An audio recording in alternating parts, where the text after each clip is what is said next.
Voilà, bonsoir, bonsoir, bonsoir.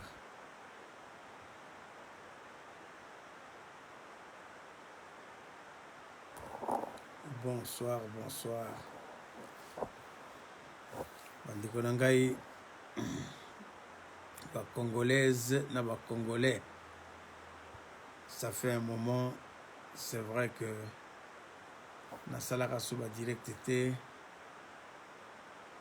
Na salaka na temps qu'on méditer, koyeba comment ça va se passer, ndenge nini makambo zo ko évoluer. Ndenge bolobaki totikela motu na motu temps na ye totala mais 2 ans, 3 ans, presque.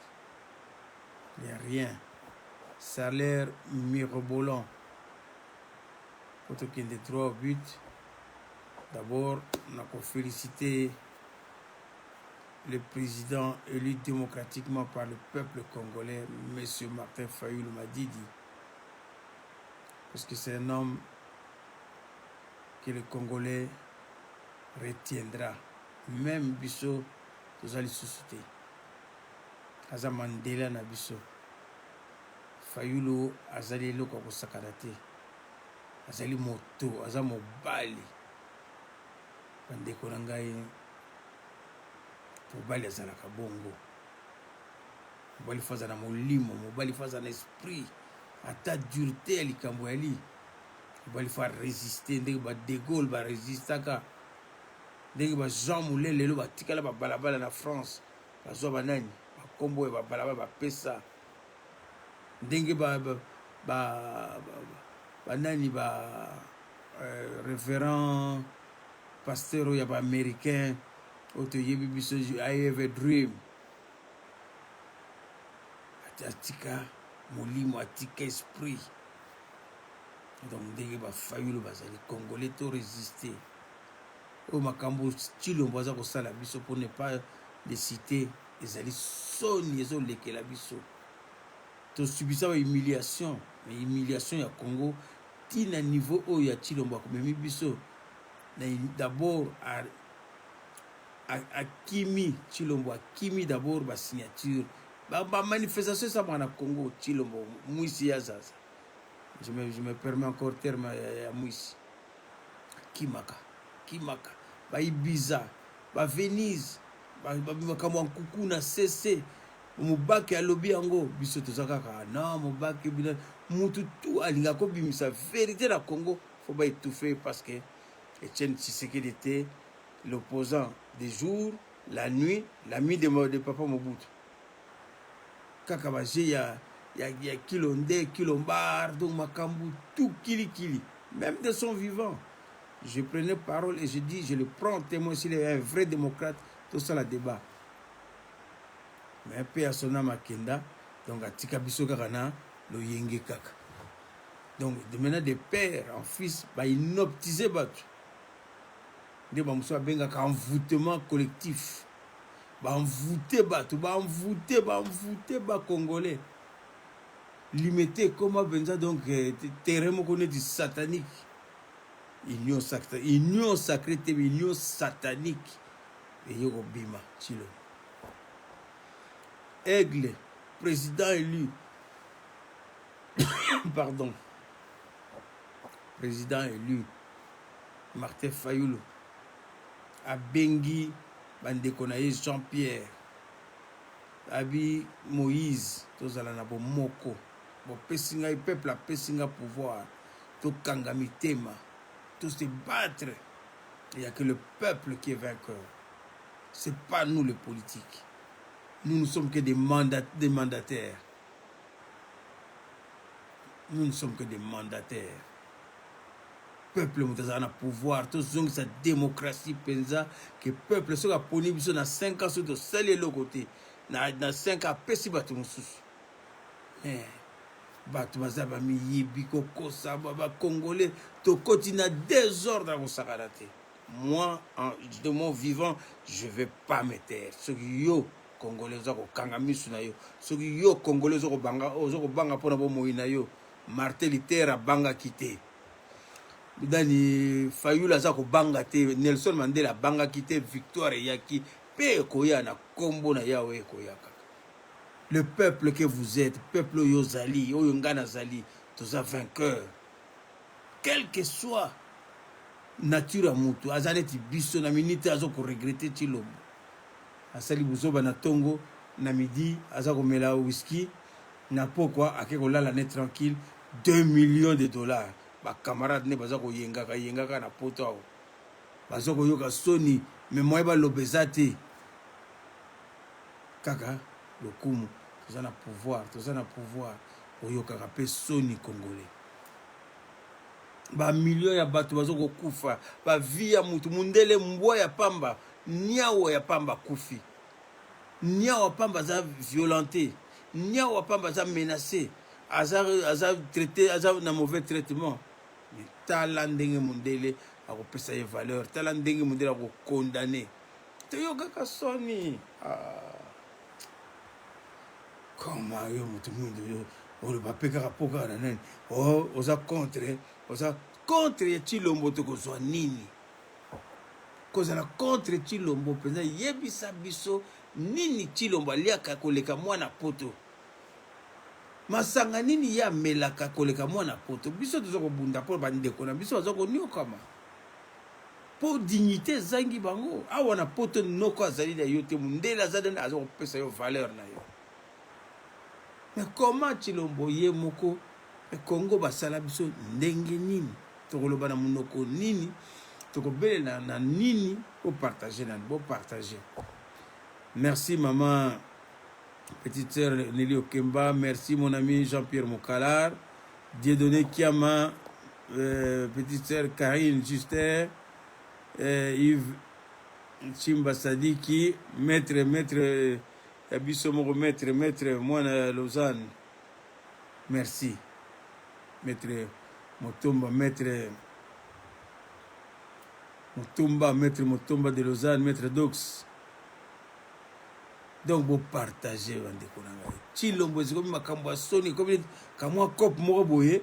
Ah ngala sana Tshilombo ngala kanga foto na président po banda ko zo nzele. Yo kasi eloko dino kambusa bisusu mwasi. Ou bien tozoluka vie ya mutu bonga to vivre na esengo oyo Nzambe asalaki.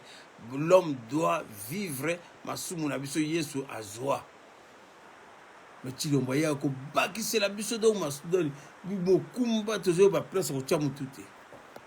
Poto zo ko lia bien na poto. Ya ko kamusa biso leloko moko te. So zo sutukela ba champagne, so zo sutela tapis rouge da ba sapata sika o ya zui. Biloko na tous les quatre. To koma na vie siko na âge to za nango 50 ans bakisa to koma sous na ba biloko ko sutukela ba bilamba te bilamba za plaisir baninga bazo sepela. Mwana ma ndenge nini koma to kende ko sala mwana kamwa salaire na yo ya muke, c'est ça biso to zo ko luka. C'est ça to zo ko luka. Lekinanga Jondrine.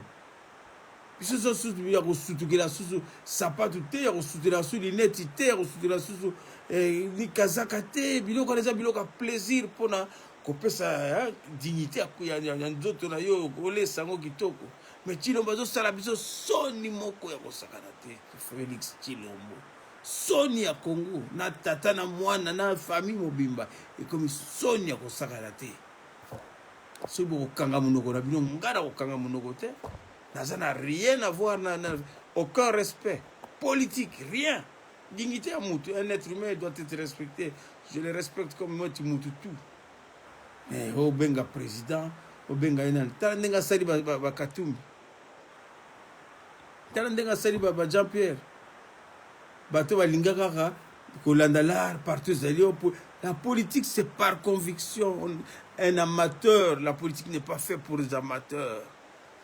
La politique est faite pour des gens qui savent réfléchir, pour des gens qui ont un cerveau et qui savent bien faire la part des choses. Quand il faut prendre des décisions, il faut prendre une bonne décision juste qui va pour le peuple, pas pour prendre une décision parce que j'ai envie de décider, parce que je suis... Non, Tshilombo, c'est une honte. Et ça sonne, diaspora, ya liboso keda, yabo kitundu, yaba mumengi, yaba nani, yaba mususu wane bele ba kenda ba yoki sabiso sonne. Oyo ekuti donc comme si diaspora, peut-être diaspora, il y a Chilombo, Chibola, Chilombo, Chibola. Donc, comme peut-être diaspora. Donc, il y a Kopola, quoi. Il y a Kopola, Soukadango, il y a tout le monde dans notre vie. Puis, Bokanga Monoko, Ovandi, oh non, Chilombo, Aza président. Mais non, mais écoutez, moi, je ne suis pas quand même un taré. Je ne suis quand même pas un mendiant. Je n'ai jamais été éduqué de cette manière. Papa na biso baki batuboko si ce qui na bango colonisation na bango ba belge batikela biso quand même lipanda batikela biso ba nzela kitoko na banda mingi. Je me rappelle il y avait des vélos.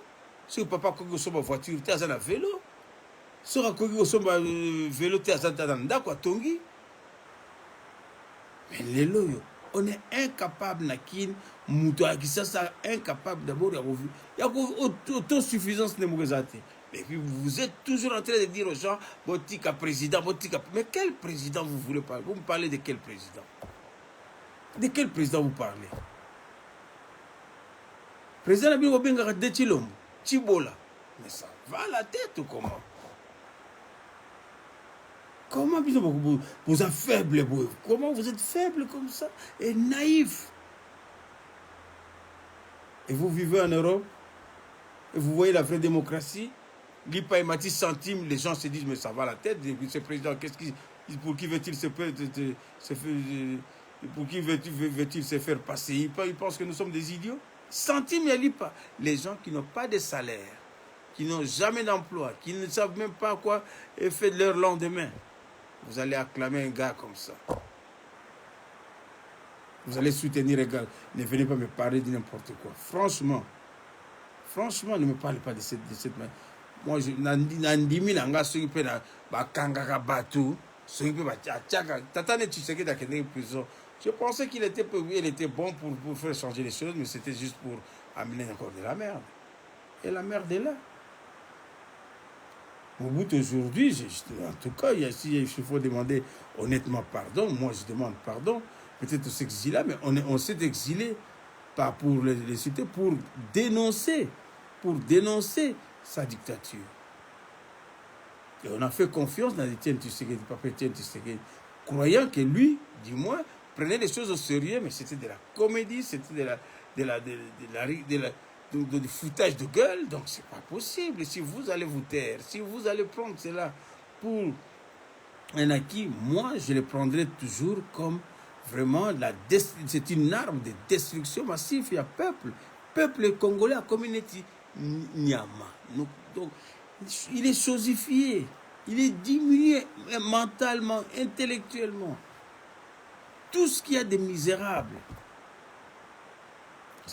Et puis les Congolais se taisent dans la distraction, l'union satanique, croyant faire venir Batutu que non, on se va dire, écoutez, vous soutenir Ngaï, vous voulez de la reconstruction, voilà ce qui vous... Non, théâtre, des combines, juste pour distraire les gens. Donc, Moka Okanga, Moka Yego libéré. Et puis voilà, on ne sait pas, et c'est son allié qui a fait arrêter Baloucha. Il y a un système, il y a libéré, il y a libéré pour l'état de droit. Nous pouvons distraire Bissot, tout ce qui est distraction, c'est la gouvernance. Il y a soi-disant, entre personnes, soi-disant président Nabino Wanabozobenga, Chibola. C'est n'importe quoi. C'est du n'importe quoi. Franchement, les Congolais. Tout ça n'a pas de cerveau. Tu réfléchir. Ce n'est pas de 10 000, 5 000 dollars, 20 000 dollars, 100 000 dollars. Après, tu as 10 000 pauvres, 1 million de pauvres à côté de toi. Tu n'arriveras même pas avec 100 000 dollars pour payer ça. Tu crois que ce que tu as dit, et puis on va dire, la piscine, la jeep, c'est ça la vie. Tu penses à cela? Mais pensez à des gens qui sont dans les métros, ils sont bien. Ils rentrent chez eux, ils montent dans un bus, ils rentrent chez eux, ils sont bien. Maintenant, la famille de Bango, ils n'ont pas besoin peut-être de voitures. Ce n'est pas parce qu'ils manquent, mais parce qu'ils ont un choix de vie simple. qui trouvent là, chacun fait ce qu'il veut, n'importe où. Il y en a qui ont leur folie d'un côté, il y a Massanga, il y en a dans les voitures, il y en a Bilamba, il y en a... Mais tout le monde se retrouve quelque part à se dépenser de là, on a besoin d'un gazanango. Mais na kim, un groupe d'individus, coup de fil à Pamba dit, tout ça na président, na président, et un coup de fil suffit. Même pas chèque à 10 €. On va dire bilobé dans la poto. Parce que moi, Sananga Moko, à comment na Chilombo, parce que moi, si Moko na Yebakiye, à comment na Nani Bonabo, et puis tu fais la courbette, au communiqué, non, en tout cas, plutôt soutenir le président. Tout le monde, union satanique, union satanique, union satanique. Et ça nous amène à quoi? Ceux qui sont partis. Bon, comme même qu'on trahir, bateau, proche, parce que, il se changer, il faut la faux, hein. Pour faire la politique, mais réfléchissez, réfléchissez, mes chers. Moutou basala yango pona ko kanisa te.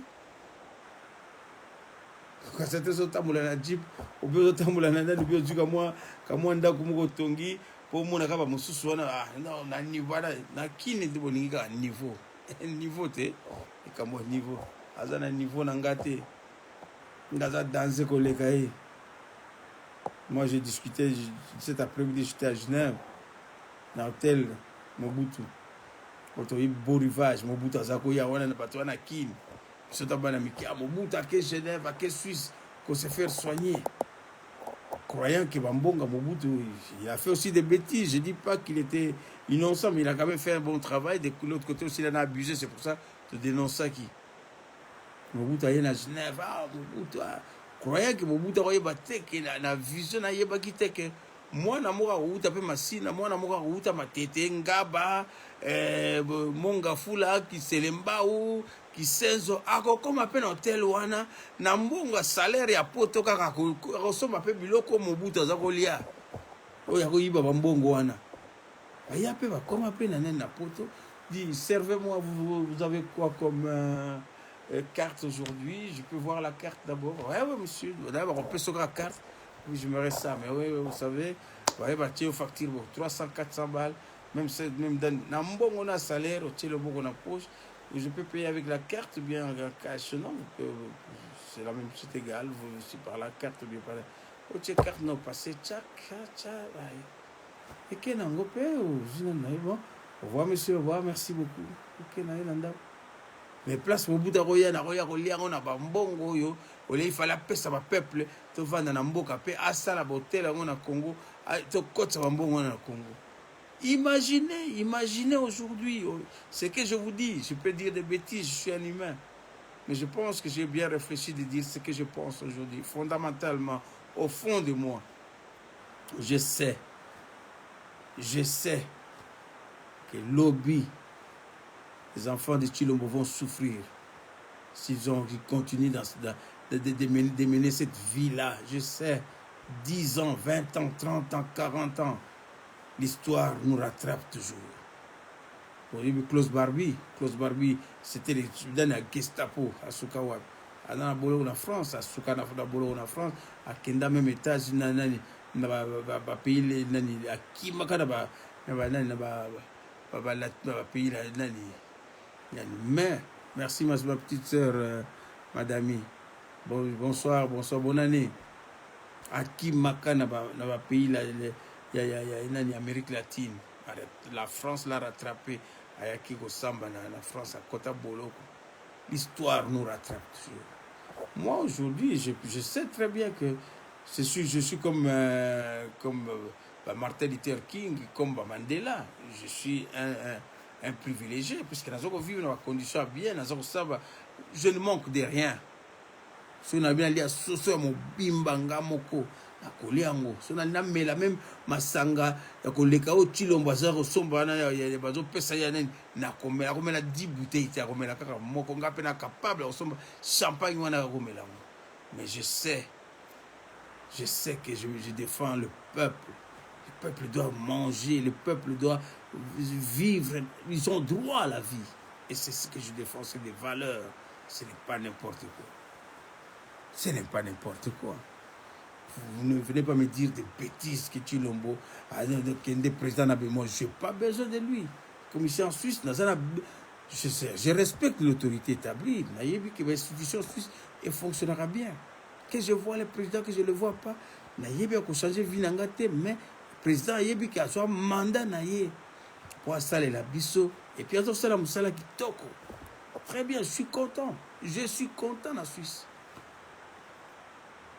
Ata na jour moko mbila kanginga ata kraka buka nini pona le musatuna ki identité parce que naza kopo banini je veux pas les en vouloir parce que tama na ko kota na ata na kasho ngo na ko zala pe bien traité na ko zonga pe na ndaku na ko zanga biloko kolia te na ko zala kana ngo. Et c'est ça qu'on appelle un état de droit, c'est ça qu'on appelle vivre dans un état démocratique. Vous êtes pareil, vous partagez la même chose. Quelle que soit l'injustice, parce que l'être humain n'est jamais parfait. Nous avons bima kana bolo na fata na kozonga maizali place na komela master kosombela ata boki même ata massa zaki na bouloté akosombela ye. Il a droit, il va master en tout cas c'est bon. Tokende ozwa au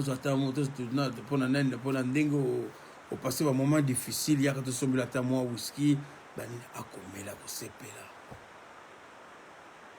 Bakangi Rwanda ya kamere, ba yene na boloko, ba mikmak ba mais qu'est-ce que vous avez mabiso wapi Chilombo? Vous maîtrisez rien. Et c'est ngoni na kovanda na place moko yo mérité te. Et c'est ngoni na kosepela na place moko ozomona ke ozosa ba comédie. Soko lingi théâtre, kende pas masumu de blindé, après ça yo ata rôle moko obanda ko jouer. Masumu zo pe mata masumu de blindé, yo ça peut mettre en scène, zo muta kala ya ina, ya ba théâtre, ya ballet national, ya théâtre national congolaise. Congolais pardon. Masumu sala ta rôle moko opesa Chilombo musala a comme ta comédien. Ce n'est pas ça la politique. Je suis désolé de dire. J'ai eu une expérience politique, j'ai eu des mandats politiques dans la place Nazali, à la commune Nazanango. En tout cas, je respecte le peuple. Je dois respecter les élus, les électeurs, les électrices et les électeurs. Il faut respecter Bango.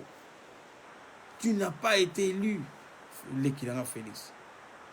Tu n'as jamais été élu. Ton père, oui, mais il n'a pas pu aussi avoir le courage de pouvoir prendre ce que le peuple... Même pas un jour, merci, bravo encore, le président Fayoulou. C'est l'homme qui tient comme Mandela, qui sait ce qu'il veut. Et je pense, si les hommes ne lui donnent pas raison aujourd'hui, l'histoire lui donnera raison. L'histoire, nous nous attachons maintenant à l'histoire, c'est-à-dire nous devons aussi faire notre histoire, marquer l'histoire de notre pays, de notre peuple, qui avait un certain Martin Fayoulou. Si vous ne comprenez pas aujourd'hui, en soutenant tout bêtement celui qui vous appelait entre pincettes président et Congo actuel. Faut vous foutez la gueule, vous foutez les doigts dans l'œil. Binomo vous avez mis seka. Azako seka bino. Azako seka bino. Regardez son entourage. Azako seka kabino. Il va vous donner des miettes. Ces Congolais, ouf, sont comme une kin. Il suffit que comme une coutelle avec la Félix, na kangaki photo. Bazomo na yo danser pour but na yo kaka. Omo na kaka. Aux copines moko baloko kosa banzeli na poto ndenge bazakana ba musicien ndenge pe ozoko ba ba politicien parce que ozoko na sonité tina ba 50 ans vous réfléchir ndenge wana tina ba 40 ans vous réfléchir ba Mobutu va pouvoir ba 20 ba 30 ans ba lumumba ba bandaka combat na ba 20 ans 30 ans vous na 40 ans vous raisonner na poto lisusu boyo ka soni. Ne venez pas me faire des reproches hein. Faites-moi des reproches qui vont dans le sens de quelqu'un de raisonnable, de responsable, de quelqu'un que je peux respecter, que je peux discuter avec. Ne venez pas avec des bêtises, non, Chilombo, tout ça. Non. Je n'accepterai jamais ça. Je n'ai pas besoin de ça. Je n'ai pas besoin de ça. J'ai besoin des gens qui réfléchissent, qui disent, ça veut dire oui et non. Ça marche, ça marche pas. Non. Je préfère nettoyer le rue Napoto que Nazongana Chilombona va travailler. Qu'est-ce que je vais faire? Il ne sait même pas travailler lui-même. Aucune notion du travail. Comment occuper une journée de travail? Il ne même pas. Il va utiliser des gens pour faire des discours. Le président va passer, il faut lui faire un discours. Ça s'appelle on ne vous respecte pas. Masabi maitebeta ba kopa miyibi na poto. Tomela ba whisky to tama ba bukulu banseka. Yo komi kaka pona ka ulati kazaka bikolo ndo lingo mona neti soki ndenge ni tango biso to kobeta ba kaza ba masane ba bitango le muso to kobeta ba kazaka na poto Chilombo. Yo to yebaki yo na ba photo zo relaxa kaka. To boyite ke mutu ye mo kaza na passer na ye. To yeba pe na musala na yo na poto zwaka nini na bulu ya Chilombo. Bano yo basa ba uti bazo tonga ba flat bazo tonga basa ba business bazo kotsa ba container ya kotsa container boni akotsa na mbongo ya poto Chilombo somba nini pona kina tonga ke ngai yo failu ye wana beta kayu na ye atonga hotel na ye na mbongo oyo azwana kusala na ye bana oyo ya masina bano ya selembao ya kisenso ya ba monga fula ba selembao bangaba bamakala bazone to komona ke babumbu bazone wana ba misiki ba nini bana wana lelo ba ya mikili pe ba prouver ba dama na ba grand hôtel pe ba beta ba nani ya misiki lelo baza ba patron baso ko contribuer kaka na mboka to tombola bandeko na biso to sala kaka forme na mai donc mona na tindre baso ko kosta mona bulu yeke baso ko kosta mona désordre na distraction. Oh, soutenir Chilombo. Merci Churambomba. Churambomba kosa na kiti amuni ye mugabe oh shita simana mina uta wapi ngara mwana Chine nzambe aselinga pesinga force na tombo mi bana Chine bani to na poto to soutenir mutu moko kaka pona lo yenge pona ba sentiment moko na mais tozo boma mboka et puis mingi bazana buzobana lelo aza na mwa poto ngai naza nani nakende kuna po ndeko na ngai ya mwasi aza kosala na Chilombo bayebana kitango soki nyamfuni azaki na nani na Belgique bakosala basuki na ye akomi na nani aza kokosa bino mbongo aza kobenda aza kotika na Dubai mbongo azobenda oyo notika na Rwanda ozotikela gbetele gambala okosuka kaka ndenge wana kaka wana akina nyango soki nyamfuni soki nakina na chibola donc kaka ndenge moko bazoko fentaka bino ba dominer esprit na bino lobilo waka pa coup d'état mbala moko tinani petit na Rwanda azongi susu kaka boye kaka na buzoba na biso moko ovai bozo kende kini bozo mona penza ke ba kuya bangoyo kuya bayali a Rwanda Burundi bizanga bia Congo mukongomani mumbafu unamonaka pasi awa unamonaka mukongomani kuya hapa unamelaka champagne unapesaka ye champagne basi bazotala bino bozokomela pe bazotala bazoba oyo bakongole kende kotika ngai unasikia unatika ngai na kote nani omemi ye pe okei na ye kuna na laksi be muna kukamata oyo muna kukamata yo community zoba na ye bazoko eliminer bino malembe bazoko kotela bino malembe bakangi bino compagnie na bino aviation balongoli yango bazoko kanga bino ba commune nyonso malembe ti bakokotela bino bandako bozotongana bakuya bakokota yango bokozanga bisika kokende bokokanisa jomo bien ona lobi na bino bonote lelo na 2021 soki boza kolala soki bozokanisa Chilombo kosanja makambo boza na bandoto sambela nzambe afongola esprit na yo sambela nzambe amonisa yo kosambela te ya ndenge kaka ke mais nazobondela nzambe alobi mabe eza te motu donc non no pouvoir euti na nzambe azokosa wana pouvoir satanique union satanique emonani linga ndeko na yo congolais bunda mpenza na ndenge ke Tshilombo loko basombi ye kuna basombi asi akei akosala eloko moko te bango na Kabila esili bazokokosaka bino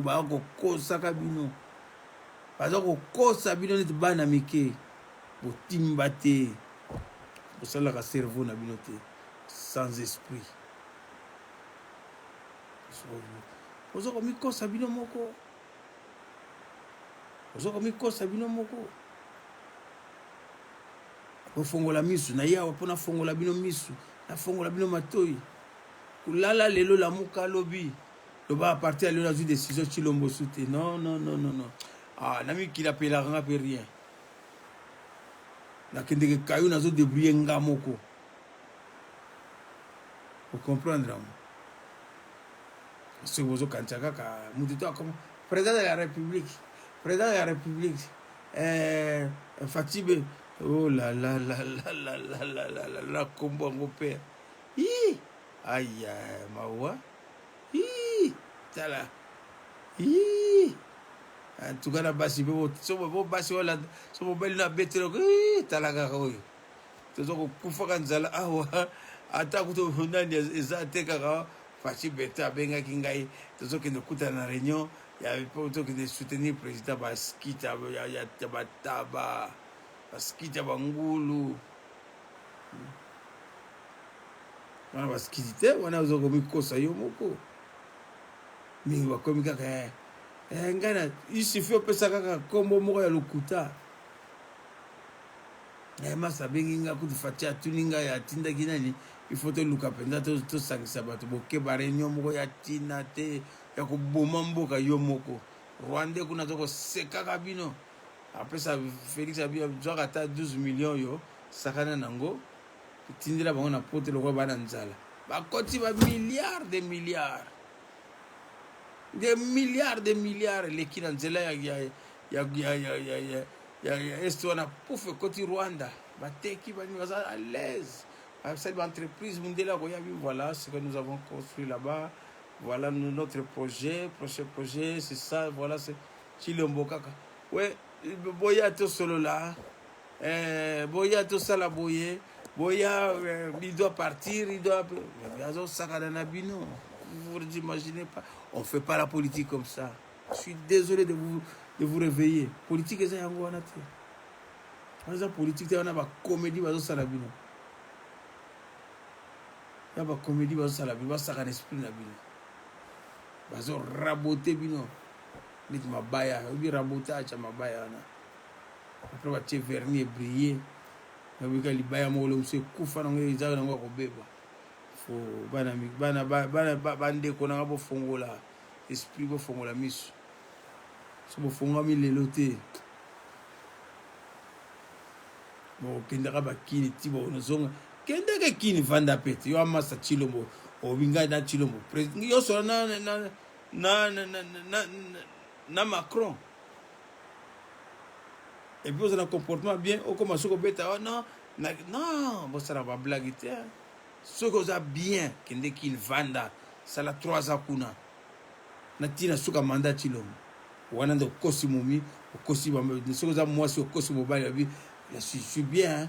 Je suis avec Tshilombo tout ça je gagne bien mais soko ke yo caution non moi si soko mobile a cautionné tout na ye siko ngai siko na kanga biloko dans 2 mois na landa yo mbala moko bien ok ka pozonga sous 2 semaines ou 3 semaines après ndenge bakende ba vacances wana za liboma za su normalité ozo kosa nani ba grimace ya makako kaka nyonso po freiner ba esprit ba momi o freiner esprit wana bato bani ba développer yo freiner bango non nakende okuta na Tshilombo ba réunion moko eza kuna ba bengisi biso banini nzoka okene kuna kaka maloba malonga pesa nango te kaka ozo fente ba momi na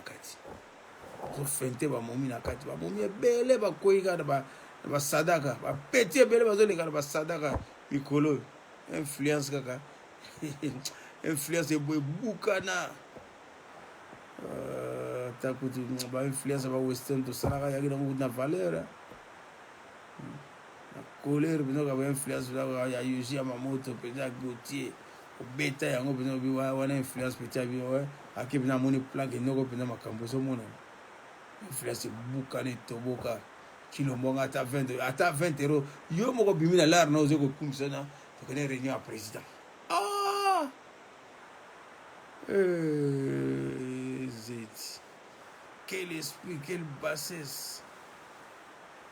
Nazo zela o bazo batbana Chilombo to tala d'ici 2020 on peut savoir dans un bilan yo moza wapi o koma banit Olivier Kamita to koma ukumba ba malette ya Katumbi pour ko zela ka salaire pour la pote moyo zonga za soute place lara place libanga za soute comment dit Olivier Kamita toi azana ti o mo comme so bo va kimi na ye a commune pas Kabila so Kabila ga bingi Kabila o tu Olivier Kamita tu akuya hapa unakamata posta wa unasalaka ngaya taba badana basoso kuna tuso posta wanga taba nene bandeke una mukamata ata 20 000 $ par mois akokende parce qu'on a salaka ministre on a salaka eloko moko te alors on a landa Katumbi anapesaka yo pe eloko moko te kuya hapa anapesaka ba tabananga biloko kolia akosala yango ndenge moko na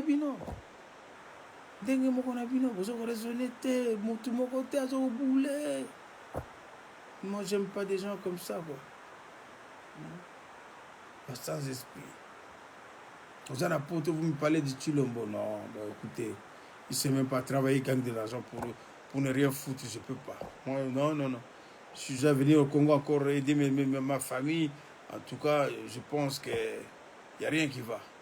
Parce que j'ai encore des enfants à la main. Pensez na bana na bino, na ba koko na bino na poto. Vous allez leur laisser quoi? Chilombo, que la master président. Et puis ça ok kuna na tu vois président pour faire un petit moment na qui na ba victime ba bande ko na bisa basi.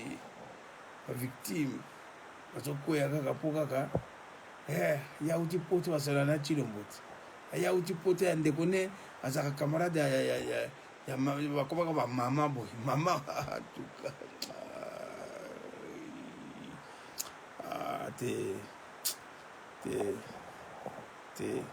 Napesaka nzambe merci ndenge apesaka bapara nanga bapesanga esprit nakotikala yongololo te nakotika mpe ngoto bobo te cerveau esalaka merci papa merci maman je n'arrêterai jamais de vous remercier mpona ye na poto na conquérir mundele na cerveau nanga na mayele nanga mpe na vandi na sali mosala na komboli balabala na sali nyonso je suis fier de moi na binani nanga tu na autosuffisance ezali ti na fin vie nanga na kovivre bien ozanga ye mbali te merci papa merci mama nkolo lokomo nyonso ya yo epilo mpe bosala ndenge moko kozala te ke oyo bobanda kokota so bacomplexe moko ya pambala banini po kaka na le fait kaka ke oyo non nga nasolaki na quel président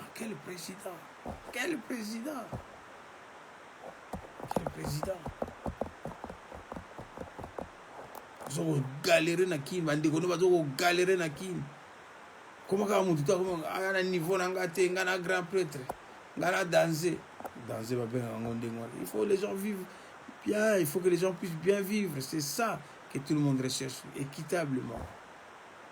Le bus comme c'était comme un bus, c'était un choix. Pour sauver la voiture, c'était un choix. Pour ça la moussala, c'était un choix aussi.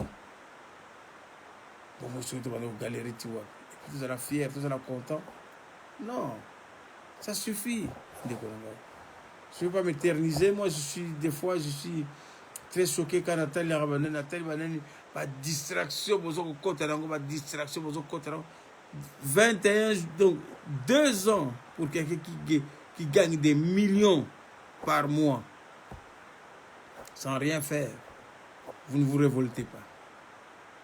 Il y a 2 ans et demi presque, de troisième année, en gros. Quelqu'un qui gagne,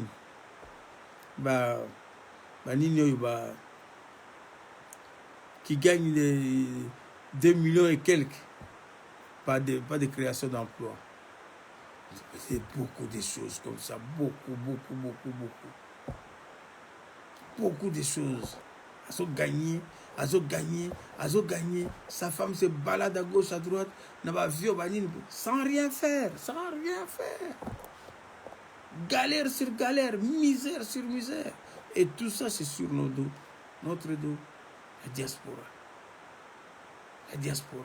On ne peut même pas vivre tranquillement avec des milliards de la richesse, le potentiel. Il n'y a pas de tout ça dans mon beau carabiso. Non. Comment, si vous acceptez ça, je vous le dis franchement, ne venez pas me convaincre. Ça vous suffit comme ça, vous avez été éduqué comme ça par la mendicité, par la ligne. Soyez content comme ça, mais ne venez pas me dire des bêtises. Ne venez pas me dire des bêtises. Le seul que je respecte aujourd'hui, il a des qualités comme des défauts, Martin Fayulu. Et je demande encore dans le peuple congolais, je lance un message dans le peuple congolais, libérer Serge Ouello. Il n'a rien fait. La prison, place la prison de Tibola, Tilombo, Aloba, Kiango, Yemoko, Kanambe, sa place se trouve en prison. À Kangaye total. Tatane Aloba, Kebo Kangelanga, Yemoko, Mwana, na Yemoko, a commis ce président. Moi, le peuple d'abord, c'est ce que Betty Karan le peuple d'abord, ce que Tatana a Senga va Kangela yo, Mwana wana, Kangaye, Kanga Siko Kana Beto Mona Siko. Yakotinda Bana Batbo Kangelanga Yebo Memelanga Ye Likote. Siko yo, Bokindene.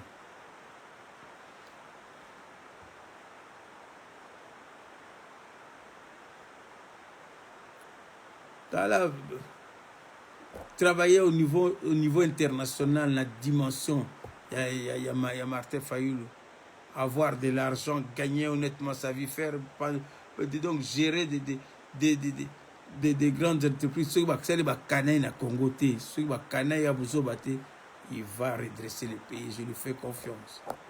Il en a des capacités, il ne faut pas venir argumenter des pays. Moi, je n'aime pas des valets. Il faut être raisonnable. Au-delà puisque je ne parle pas des individus, je parle pour le peuple. Je suis un homme d'État, un homme du peuple. Je ne fais pas de la politique pour ma maison, ni pour ma famille, ni pour mes amis. Je fais la politique pour des idées qui me sont... qui me sont pour le redressement, pour le développement, pour des valeurs. On n'allait pas encore faire sinon on va faire comment est-ce qu'on appelle de la politique du bas de la ceinture. Ce n'est pas ça qui m'intéresse. Je veux intéresser le peuple à comprendre le message. Le peuple à yéba, quelle est sa place, et quelle est sa volonté, quels sont ses besoins.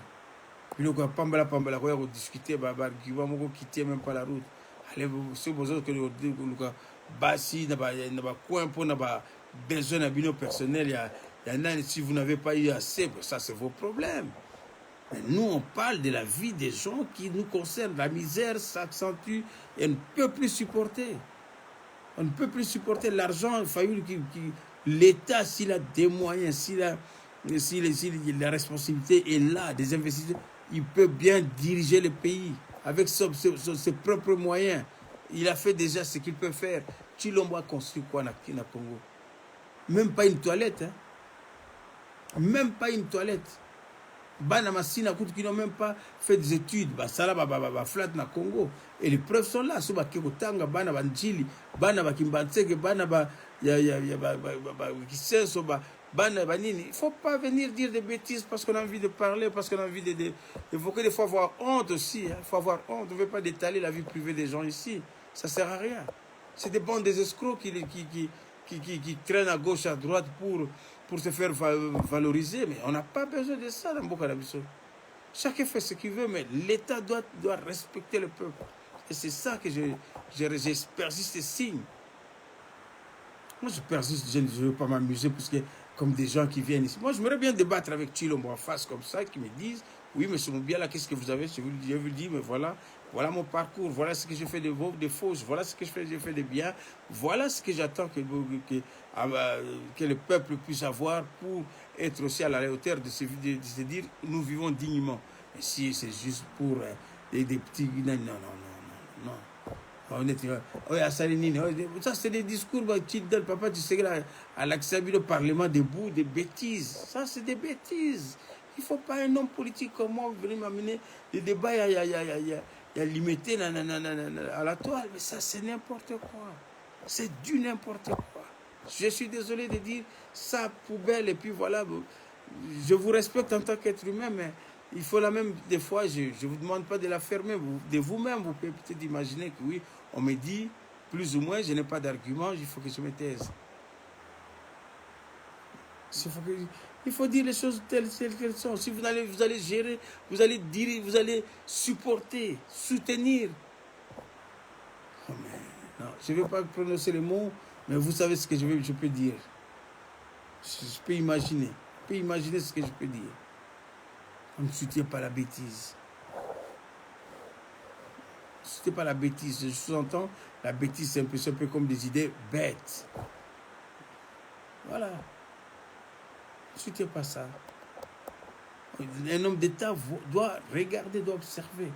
Est-ce qu'à côté, il y a Bandundu Kunana, parce que je viens de là, j'ai raison de dire, na fin fond, na Ambura Kunana Fumunjoko, na Bulungu, na Idiofa, na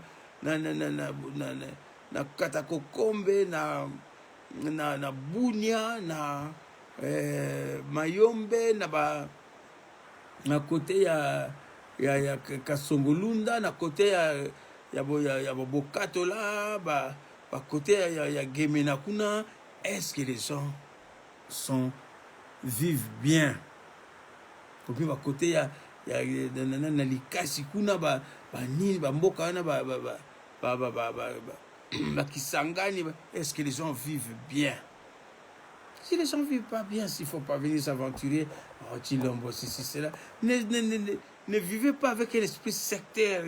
Il y a mémoire vraiment pas raffinée, mémoire beaucoup, il y a soso, il y a moutou à soso. Il faut vivre avec une... C'est pas donné à tout le monde cette tête. C'est pas seulement rempli, mais elle est bien faite. Il y a des choses dedans. Et je sais de quoi je parle. Et comment je dois dire, qu'est-ce que je peux dire aux gens. Même si ça soit dur, mais il faut le dire parce que... Monsieur, si vous n'êtes pas d'accord, on va dans la Suisse. Et les gens qui se cassent la tête, qui vivent, qui veulent bien sauver leur peau, il faut pas qu'il y ait de ça là. Il faut pas qu'il y ait de ça là. Si je m'excuse, je demande pardon. Tu me comprends puisque moi, je commence un peu à ne plus supporter d'autres choses. Hein. Je t'aime beaucoup, j'ai beaucoup d'amour pour toi, mais je ne peux que sortir ce que j'ai dans moi. C'est ce que j'ai dans moi. Donc, je pense que c'est important que les gens savent, que les gens sachent. C'est que les gens oublient que je ne suis pas contre. En politique, ici, on a des fois un débat contradictoire à un niveau que tu ne peux pas imaginer que dès qu'on sort de la plénière, qu'on va peut-être boire un verre ensemble. Mais non, quand on sort de la plénière directement, donc comment est-ce qu'on appelle la collation, après il y a peu de débat, on se parle, on dit, voilà, c'est vrai, j'ai apprécié, je n'ai pas apprécié, mais c'est comme ça, on débat, et puis voilà, l'essentiel, c'est qu'on a débattu pour que le peuple puisse avoir gain de cause. C'est le peuple qui nous donne un mandat, et on travaille pour le peuple, on travaille pour la nation, on travaille pour le pays, on travaille pour des idées, pour évoluer ensemble, c'est le bien, le bonheur de tous. Moi, aujourd'hui, j'ai travaillé en Suisse, dans la retraite, je suis tranquille, je dis jusqu'à la fin de ma vie. Hein. Je ne fais pas le fou. J'ai toujours moyen de vivre bien. À moins que je fasse le fou, que moi, on a commis dans dépasser ma limite. Si je vis aisément, tranquillement, humblement, on va s'en sortir.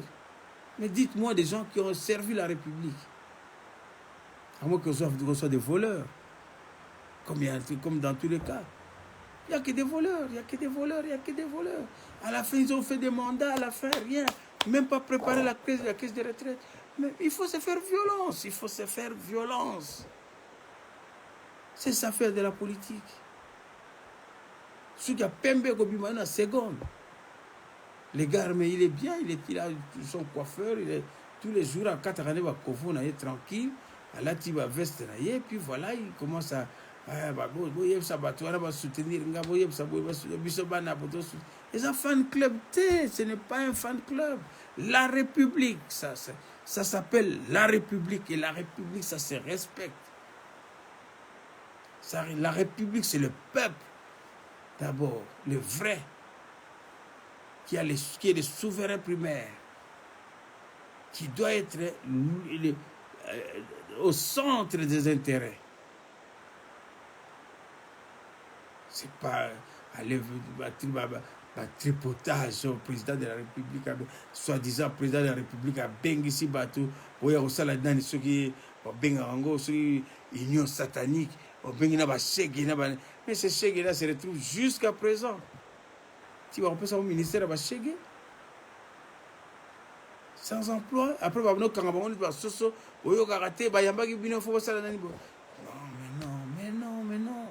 C'est nos frères à nous. Moi, je connais des gens qui sont venus ici. On a un niveau. C'est pour ça. Où est la place parce que on gagne tout le monde, même pied d'égalité.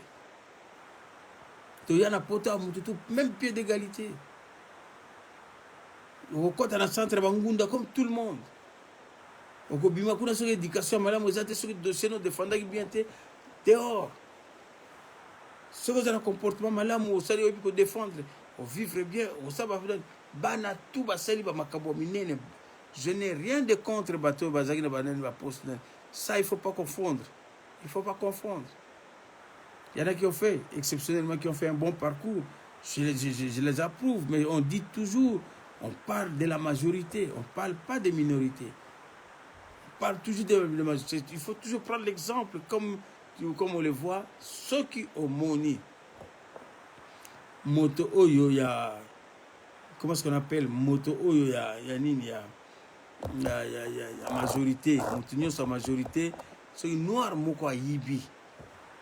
Ceux qui noirs, moko yibi. Bakokanga noir tout est. Le bon noir, bon nombre de noirs, batikali. Bon, voilà. Enfin, des devoirs aussi familiales m'appellent. J'ai beaucoup de respect pour vous et je pense que cette nuit, je serai peut-être aussi pas bien accueilli à un niveau familial, mais j'ai des choses que je dois m'exprimer. Et c'est ça la carrière politique. Et j'assume mes propos, même ce